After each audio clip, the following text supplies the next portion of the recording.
ونيجي لأحلى يوم حصل بقى بعد كده، وهو يوم سبت النور وحد القيامة. ربنا يسوع بعد ما يدخل القبر يجي الشيطان الشرير اللي حس بالانتصار عشان ياخد روح ربنا ويدخلها الجحيم. أصل كل الأنبياء كانوا بيدخلوا الجحيم، حتى الناس الحلوة طبعا، حتى موسى وإبراهيم وإسحاق ويعقوب كلهم كانوا بيدخلوا الجحيم. عشان كده كانوا أسرى تحت إيد الشيطان. جه الشيطان اللعين ياخد روح ربنا يسوع، وقف قدامه منتصر وقال له: عندك قد انقصت شوكة الموت، أين غلبتك؟ ملكش سلطان. نزل ربنا يسوع بنفسه للجحيم يحرر أسر الرجاء، قام من القبر منتصر، وبدأ يوم القيامة، اليوم اللي بدأ ومنتهيش بعد قيامة رب المجد يسوع المسيح.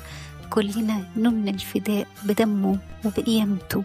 بس يلا بينا، يلا بينا نفرح بأفراح القيامة، يلا بينا نبتدي بداية جديدة، يلا بينا نفرح مع ربنا يسوع اللي قام منتصر وقومنا معاه. اوعوا تفتكروا ان احنا تاني لإبليس سلطان علينا. لو احنا اللي ما رحنا لوش برجلينه ما يقدرش علينا.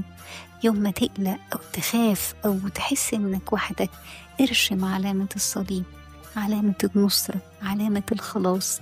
ربنا يدينا قيامة مقدسة وأفراح القيامة، ونفرح بأداديس القيامة طول ال5 يوم المقدسة، وفترة زفة وأعلام بيضة وسطر الهيكل أبيض.